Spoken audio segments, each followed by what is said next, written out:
একটুখানি কথা মৃত। আহারান্তে ঠাকুর একটু বিশ্রাম করিতেছেন। আজ 24শে ডিসেম্বর, বড়দিনের ছুটি আরম্ভ হইয়াছে। কলকাতা হইতে সুরেন্দ্র, রাম প্রভৃতি ভক্তেরা ক্রমে ক্রমে আসিতেছেন। বেলা 1টা হইবে। মণি একাকী ঝাউতলায় বেড়াইতেছেন। এমন সময় রেলের নিকট দাঁড়াইয়া হরিশ উচ্চস্বরে মণিকে বলিতেছেন, প্রভু ডাকছেন, শিব সংহিতা পড়া হবে। শিব সংহিতায় যোগের কথা আছে, ষটচক্রের কথা আছে। মণি ঠাকুরের ঘরে আসিয়া প্রণাম করিয়া উপবেশন করিলেন। ঠাকুর খাটের ওপর, ভক্তেরা মেঝের ওপর বসিয়া আছেন। শিব সংহিতা এখন আর পড়া হইল না। ঠাকুর নিজেই কথা কহিতেছেন। ঠাকুর বলিলেন, গোপীদের প্রেম ভক্তি। প্রেম ভক্তিতে দুটো জিনিস থাকে, অহংতা আর মমতা। আমি কৃষ্ণকে সেবা না করলে কৃষ্ণের অসুখ হবে, এতে ঈশ্বরবোধ থাকে না। মমতা, আমার করা, পাছে পায়ে কিছু আঘাত লাগে। গোপীদের এত মমতা, তাদের সূক্ষ্ম শরীর শ্রীকৃষ্ণের চরণতলে থাকত। যশোদা বলতেন, তোদের চিন্তামণি কৃষ্ণ জানি না, আমার গোপাল। গোপীরাও বলেছে, আমার হৃদয় বল্লভ। ঈশ্বরবোধ নাই। যেমন ছোট ছেলেরা দেখেছি, বলে আমার বাবা। যদি কেউ বলে না তোর বাবা নয়, তাহলে বলবে না আমার বাবা।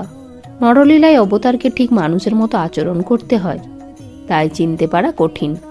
মানুষ হয়েছেন তো ঠিক মানুষ, সেই ক্ষুধা তৃষ্ণা, রোগ শোক, কখনো বা ভয় ঠিক মানুষের মতো। রামচন্দ্র সীতার শোকে কাতর হয়েছিলেন।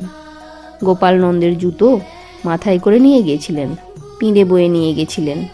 থিয়েটারে সাধু সাজে, সাধুর মতোই ব্যবহার করে। যে রাজা সেজেছে তার মতো ব্যবহার করবে না, যা সেজেছে তাই অভিনয় করবে। একজন বহুরূপী সেজেছে, ত্যাগী সাধু। সাজটি ঠিক হয়েছে দেখে বাবুরা একটি টাকা দিতে গেল, সে নিলে না, হু করে চলে গেল। গা হাত পা ধুয়ে যখন সহজ বেশে এলো, বললে টাকা দাও। বাবুরা বললে, এই তুমি টাকা নেবে না বললে তো, আবার টাকা চাইছো? সে বললে, তখন সাধু সেজেছি, টাকা নিতে নাই। তেমনি ঈশ্বর যখন মানুষ হন, ঠিক মানুষের মতো ব্যবহার করেন। বৃন্দাবনে গেলে অনেক লীলার স্থান দেখা যায়। সুরেন্দ্র বলিলেন, আমরা ছুটিতে গেছিলাম, বড় পয়সা দাও করে দাও দাও করতে লাগলো পান্ডারা আর সব। তাদের বললুম আমরা কাল কলকাতায় যাব, বলে সেই দিনই পলায়ন। ঠাকুর বললেন, ও কি, ছি, কাল যাব বলে আজ পালানো, ছি। সুরেন্দ্র লজ্জিত হইয়া, বনের মধ্যে মাঝে মাঝে বাবাজিদের দেখেছিলাম, নির্জনে বসে সাধন ভজন করছে। ঠাকুর বললেন, বাবাজিদের কিছু দিলে? সুরেন্দ্র বললেন, আগে না। ঠাকুর বললেন, ও ভালো করো নাই, সাধু ভক্তদের কিছু দিতে হয়। যাদের টাকা আছে তাদের ওরূপ লোক সামনে পড়লে কিছু দিতে হয়। আমি বৃন্দাবনে গেছিলাম সেজবাবুদের সঙ্গে। মথুরা ধ্রুবঘাট যাই দেখলাম, অমনি দপ করে দর্শন হলো। গোধূলির সময় গাভীরা গোষ্ঠ থেকে ফিরে আসছে, দেখলাম হেঁটে যমুনা পার হচ্ছে। তারপরেই কতকগুলি রাখাল গাভীদের নিয়ে পার হচ্ছে। যেই দেখা, অমনি কোথায় কৃষ্ণ বলে বেহুঁশ হয়ে গেলাম। শ্যামকুণ্ড, রাধাকুণ্ড দর্শন করতে ইচ্ছা হয়েছিল।